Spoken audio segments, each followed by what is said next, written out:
Hey, how y'all doing? Back again, another episode of The It Factor. As always, I'm your host, Jeremy Robinson, and today we have someone special.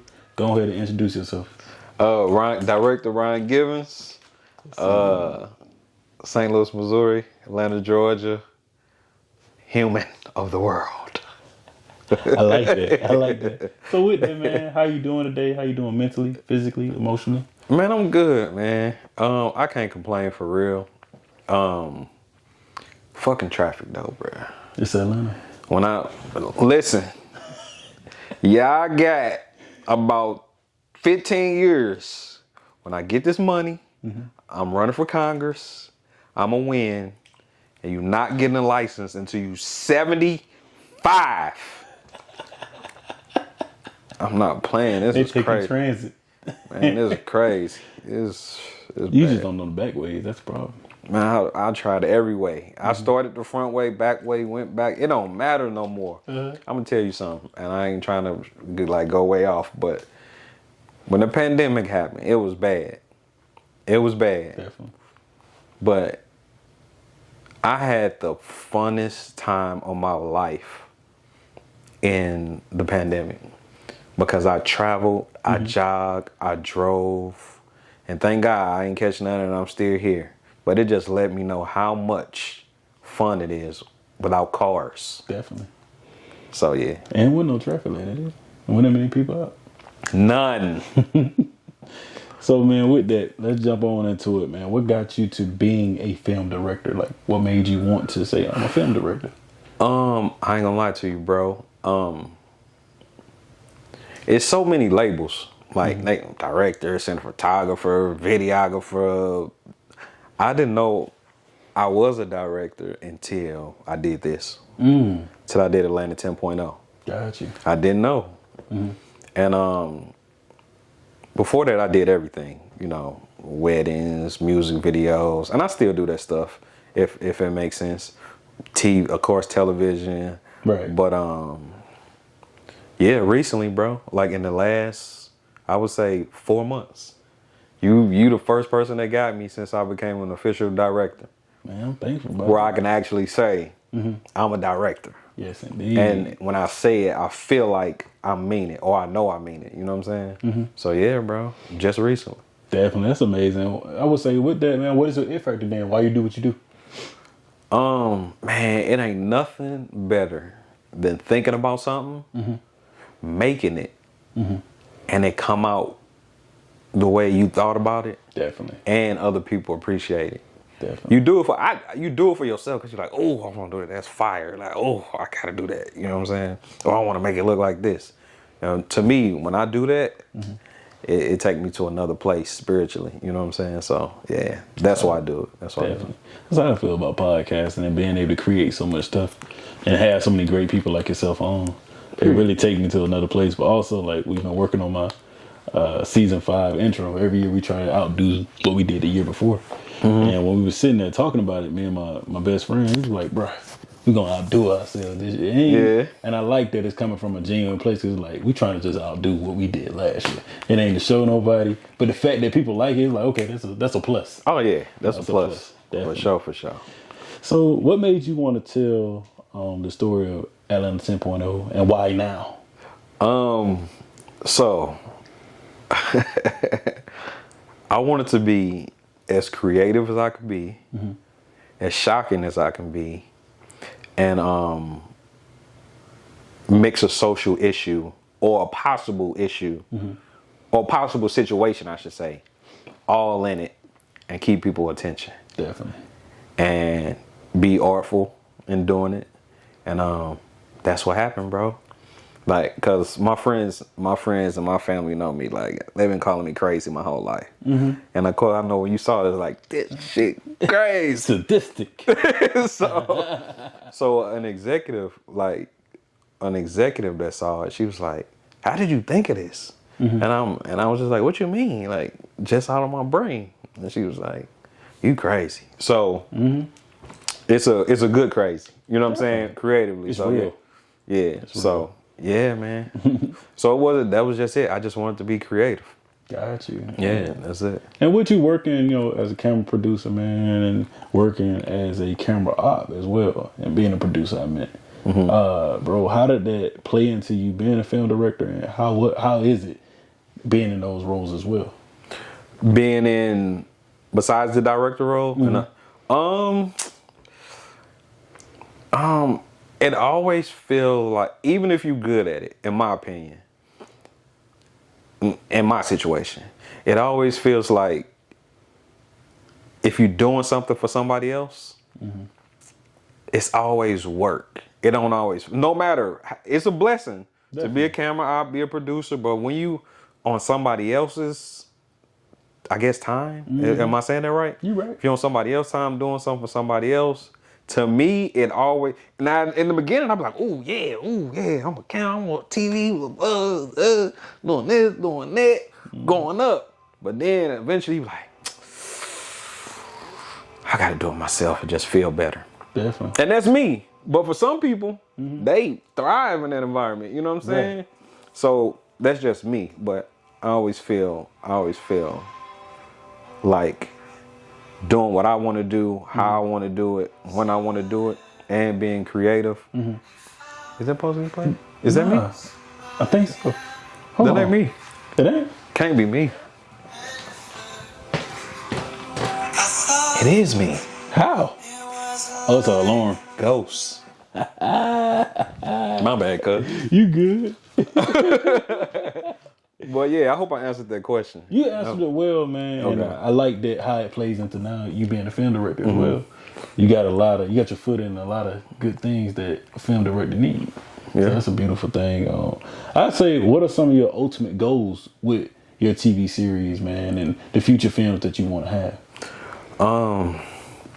With this series, my ultimate goal is, and what people that's working with me on this project, like, I guess you could say, what you call people that help you, you know what I'm saying? Not counselors, yo. You know what I'm talking about? Like your advisors. Advisors, yeah. Yeah, my friends and advisors. Admins and people that Yeah. They keep telling me that the goal with this should be to let people know that you have talent. Yes. You know what I'm saying? They keep telling me, bro, the episode, the series, that's done. That's done. Like, that ain't even important no more. You know what I mean? This is just, that is a business card. Definitely. You know what I mean? I'm here. So, yeah, I'm here. So, that's where I'm at. That's where everybody telling me I should be at. But me, I want it to, I want somebody to write me a check for $100 million if they, I got you. that's how I feel about it. You know what I mean? And you only seen the first episode. I got 12 episodes. And that's why I was coming, man. Definitely seeing that episode, really like, wow. Like, what's next? And you hit me with that. It was you fucked hit up. me with something to just like, wow. Can we cuss on here? Yeah, definitely. Okay. Definitely. You was fucked up? Yeah, bro. I was just like, bro wrote this. Bro said it's a crime. Okay, bet. Like, what's up? Okay. And once I watched it, once everything started to come together, I was like, dang, what if this really happening? You know, that's all I can say, man. Yeah. You know, and that leads to my next question, man. What would be some of your favorite shows you have worked on, and like, how did that foster into you making this TV series, if any? It gave me the confidence because if you're around certain things that you want to be a part of on a big level, what happened for me is I start getting that I can do that, or I would have did that like that. Or, oh, that's how you do that? I knew that, so I can do that. So it's just like you start seeing stuff and you be like, this ain't as hard as it. And I guess ain't nothing hard if you studying it and seeing it. You know what I mean? So that whole experience built up my confidence to be like, you know what? I'm finna call this person. I'm finna call that person. I'm gonna call this person. I already got this, and this, and this. And I'm finna do this shit because I got to. You know what I mean? Definitely. And I spent the last of my money to do this. But you know what was my deciding factor? I said, bro, I could either spend this on lemon pepper wings and hookah, or I could try to invest in myself and change me and my family and friends' life. Definitely. And it was the best money I ever spent, bro. That's what's up. I'm glad to be a part of it. I'm glad. I seen when I seen your message. I said I gotta reach out. I know I'm a podcast, but I was like, this is why I do it. And I appreciate you. The first one. I got a lot coming up, but you was the first. He the first. Yes, indeed. So hold me to it. I owe this man already. Got you. I'm that type of dude, and I'm a Pisces too, so you know I'm gonna hold you down. All right, cool, man. Yeah. And what made you take the long route then, brother? Like, you know, this instant gratification world, we gotta, and you got a good product, you got a good TV series, we know it. You done pitched it to people, they like, I give you this will happen. What made you say, no, I'm gonna take it the old school route. I'm gonna appreciate it more. Like, one, like I said earlier, I hate feeling like more other people got control over my situation more than I do. So it's like, the more people I called and talked to and reached out to, and they wasn't hitting me back, and this and that and this and that, I was like, man. Now I'm answering the question in a weird way, if that makes sense. I was calling people, and I'm like, I don't like how this feel. I don't like how this feel. I feel like I'm begging people to look at this when I know it's good. And I was finna put it out. I was finna put it out. oh man. And then my friends was like, bro, and this is why it's not out. This is why I ain't go to, because I got work on Tubi, YouTube, Amazon. This is why I didn't put it out. Because my friends and the people around me was like, bro, you gotta relax, bro. You gotta relax. Take your time. Can't nobody shoot this in the next 6 months. You're the only one that got it. Soon as somebody see it, and soon as people start to see it, it's over with. Definitely. That's how you feel? Definitely. You feel that good? I feel like that. Would you tell me if you didn't? I feel that good. I won't lie to you. I ain't gonna lie to you. I don't lie to nobody that come on the show. I'm not lying. I tell the truth. I literally just had a brother on. We talked about how we tell the truth, man. Yeah, I appreciate To be that. honest, man, truth sets you free. And I would have told you before we started, hey, man, you know, it was all right. It was all right. I could But dig no, it. this is something that I will watch and sit down with my family because it touches on things that we spoke on as a black family, me having older parents. But maybe it may not be, I don't even think that's being talked about now with people having such young parents and different things like that, you know. And I'm going to touch on it a little bit afterwards because I got something I want to tell you off camera. I got you. But also I say, bro, the biggest thing with me doing this podcast, bro, is the greatest thing is I get to bring black people on like yourself, like I said earlier. But And that's another thing I was going to say. I was going to go ahead and finish, but that's like, another reason why I want to take the long route. got you. Yeah. But like what you're doing is the reason why I did it. Because like you're saying, like you taking a longer route, it picked people like myself on, like, hey, this is a great show. And yes, I have viewers, but some of those viewers had the same ideals as me and you. And they like, oh, I want to see the next man come up. Instead of me going to pitch it to a Netflix and Netflix say, oh yeah, but you got to change this, you got to do this. And that's a lot. And that plays into my next question, which is, man, with the writer block, you know, everything going on with the strike, bro. How did you feel? Like, did that impact your decision? In any way? It let me know what I was doing was right. Because no matter how much somebody pays you, no matter how many days you on that set, it could be over like that. Yeah, man. Because somebody else feel they not getting treated right. You know what I'm saying? Or just the system, period. Right. And it affects you. So I'm like, okay, yeah, this is right time, invest in yourself. And then the networks, I look at it as like, they're going to start buying independent content anyway. Because it's like, you got all this talent out here. And that's why I kind of feel bad for the strike, the people that's on strike. Because it's like, it's a different time. So the networks, they want to save money. Definitely. I could be wrong. But if I was a boss and I see 1 million people out there that can do what these 1 million people that are striking can do, I'm probably going to give some more opportunity to the people that's hungry. You know what I'm saying? And the people, because if I don't got $1 million, you know what I mean? The person that's on strike make $1 million a year, but they want 2 million. I don't know nobody that ain't got $1 million that won't take $1 million to sit in a room And make it happen. Definitely. or go film something on their camera. Indeed. And you walking in the office, they be like, you know what? I'm gonna give you $1 million, bro. So I think they're at a disadvantage. So if that makes sense. So yeah, the strike, it didn't affect me because I made my bones in the street. So I'm not part of the union. You know what I'm saying? And the shows, most of the shows I be on, they not union shows. Got you. You know what I'm saying? So even when COVID happened and everything shut down, I was good because I just went back to the street. Music videos, documentaries, weddings.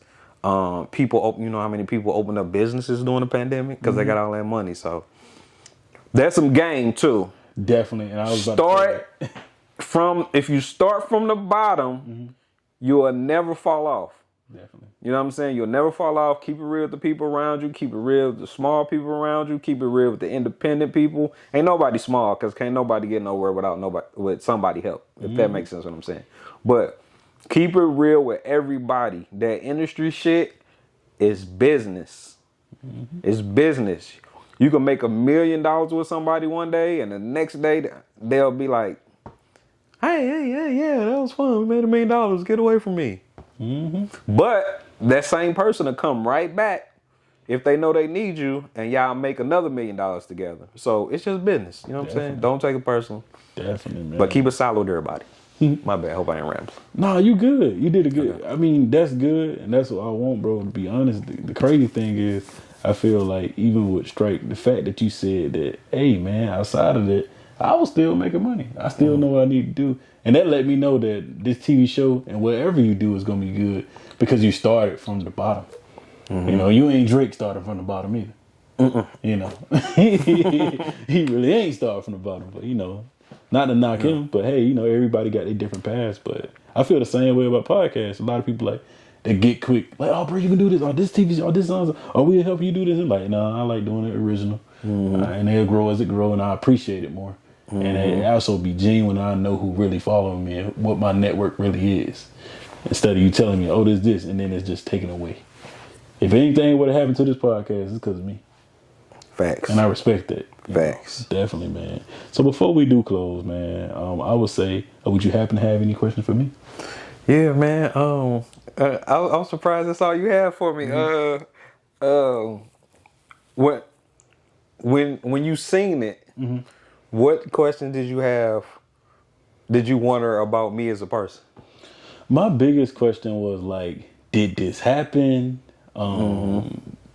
If so, like, who did you reach out to? And also, you know, a question that I do have is like, the black male voice is really limited from me trying to like reach out to certain people. Like, if something happened to me, then I really don't got that many people to reach out because you're either gonna laugh at me or something, I'm gonna be ridiculed. And it's not all in our mind. Like, it's literally, this is something that's really can be happening and is happening. And it is happening. And it's just like, when I thought, I was like, this is a real wise brother, because at the end of the day, when we're seeing these things, you're like, wait a minute. Oh, no. Like, why does, I wanted it on the big screen. I'm like, dang, I should have picked this. I should have just watched this off the computer. It's shot well, but forget all that. We take all that out. The story that you're telling is something that can literally happen. And that has been portrayed, no knocking to women, but it has been portrayed more to happen to women than it would happen to men. So definitely, man, I was just like, who is this guy? Definitely like, who is this guy? Shout out to An Marion. That's the lead. Okay. That's the lead. Shout out to everybody. Everybody. Oh my God. It's so bad. You good? But look. So, no, I mean, like, I can't, everybody name not hitting me right now. But shout out to everybody. On Seven, Marco, Mahogany, who else was in that joint? Everybody, the whole team. But I think I named all the main actors. Stephanie, everybody. Shout out to everybody. Mandy, Ashley, Raven, Kim, my AC, Devin, who I'm missing? OG. So everybody, if I missed you, my bad. But him, the lead on Mary, bro. What, is he good? I couldn't have pulled it off without him, amazing. bro. I'm like, who is this guy? I need to find him. I couldn't have done it without everybody. But he made you feel Everything. He made you feel everything. You know what I'm saying? And that's the goal. And no, I've never experienced that situation. But the thing that I wanted to come across mainly is you're not safe nowhere. You're not safe nowhere. You're not safe. Bro, it's something that's normal as it is, bro. Yeah, like I can't talk about it, but when you see it, you're gonna be like, wait a minute, like when you tell your homies that, your homies like, bro, what? No, but just the location. Yes. And that's gonna be a big part. Is no, you're not safe nowhere, especially in Atlanta. Oh yeah, especially Atlanta. And that's why I named it Atlanta. And I'm gonna tell you how I got. I want to give you everything because you're the first. Got you. I don't know. You gotta let me know if your time with your time. You good? I got another question for you then. Okay. We gonna step out of that real quick. Okay. So who are you outside of all this that you do?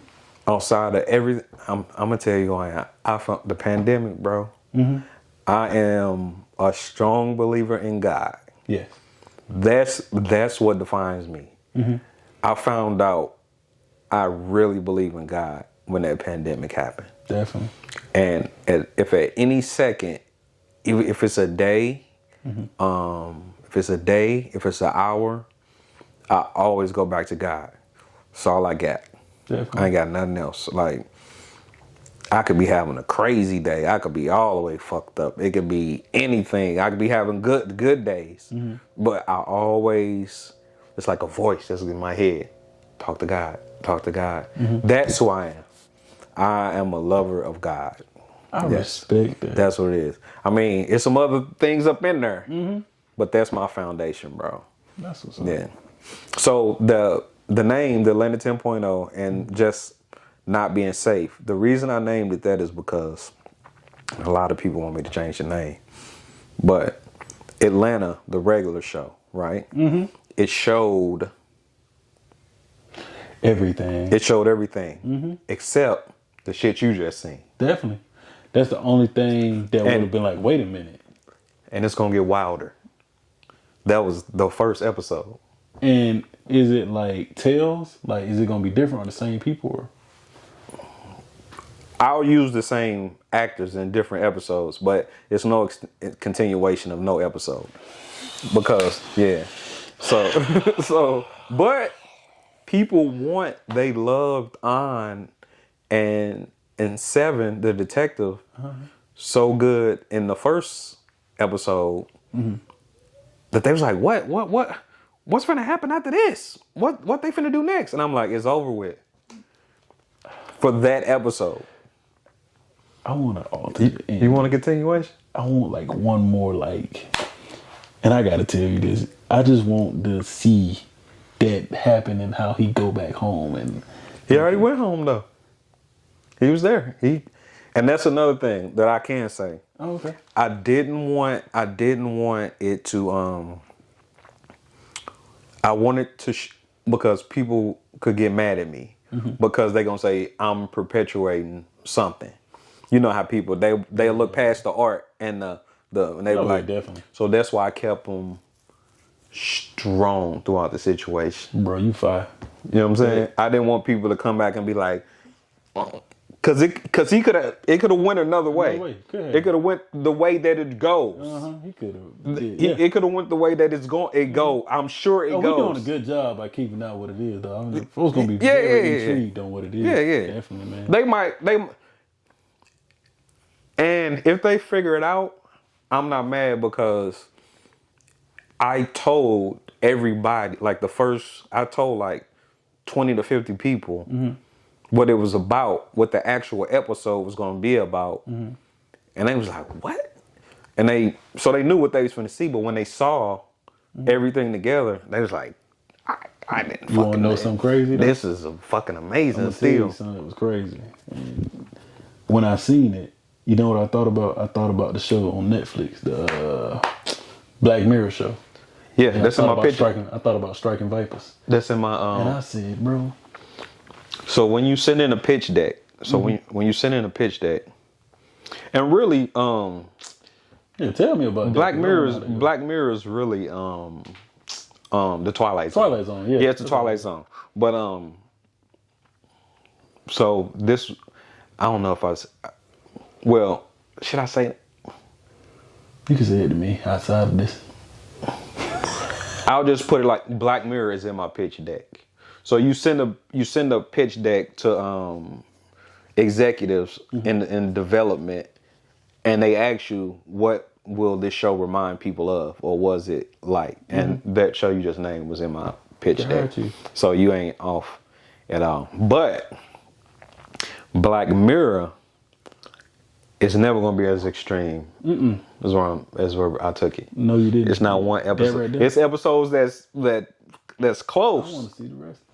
But Can't wait. I can't wait. and another, I'm glad you like it, bro. Because I was worried about a certain, what you call it, certain Little area. There. no, a certain what is it when you call a certain group of people, not group, but demographic. A certain, I was just like, I hope they get it. I hope they get like, it's because it's real. It's real. It can happen. It happens. It has happened. And like I said before, you not say, the world is different. Yeah. It's different. And like, one of my friends, she don't have a light on her back deck door. And I was over there one time and I opened the door. I'm like, what are you doing? She's like, neighbors, it's so safe. All right. Ain't nothing safe out here. Back to another thing I want to talk to you about, and you was like doing it myself. I forgot what the question was. One of the best feelings I had making this was knowing, and I never understood this. It was my first time employing all black people and black people that I was helping. Definitely. Like I was helping. And wasn't nobody arguing, wasn't nobody fighting. We was all talented. We got it done. And it was just like, this is, you know, go ahead. Dude, this is why I love podcasting. That's what I forgot. And by the way, I will hire white people. By the way. I forgot to ask you. Okay. Oh. I forgot to ask you, dog. You doing reality TV and everything, right? What's something when people see it, they just like, you know, all black people always arguing, all this crazy stuff going on. Like, what's something that is a hidden secret that they saying is all scripted? Like, how is that? Like, how is it to a portion? It's not. People don't never believe me when I tell them this. It's not scripted. It's if somebody want to be a star, in certain situations they might do something extra. Yeah, they're gonna go to great length. So it's not scripted. It's not scripted. The only thing that's scripted is locations. And like, you know what I'm saying? Like, but even in that, the other person, like, say they truly meet up and know they be surprised to see each other. Like, they truly don't know that this other person is gonna be there. You know what I'm saying? Something like that. Man, you gave me some Jordan Peele stuff though, for real though. So what we're trying to do with it now is I'm trying to do crowdfunding. So I'm not going to put it out like on platforms, but I am going to do private screenings. So you can hit me on my Instagram, Ryan Givins, RyanGivins, and you could just DM me. And when you DM me, I'll send you a private link. I'll let you look at it, and all I'm asking is if you like it, just send me 99 cents. Well, $1. Cash out me $1, Venmo me $1. What's the other thing? Zelle. And that's the way I'm just trying to fund it. And I want it, if I don't have to sell it or put it on the network, I never will. Definitely. You know what I'm saying? So if I can get enough to keep making episodes and giving them to y'all, I'm gonna give them to y'all by myself, and that way I can stay independent. I can have more creative control. I can hire more people. I can bring people like this amazing gentleman on. You know what I mean? Whatever you want to do, and I'm the type to where you just tell me what you want to do, My friends get mad at me because they be like, bro, what are you gonna do? I'm like, I don't know what y'all gonna do, but I'm out. Like, I'm cool. I'm shooting and going. Y'all got.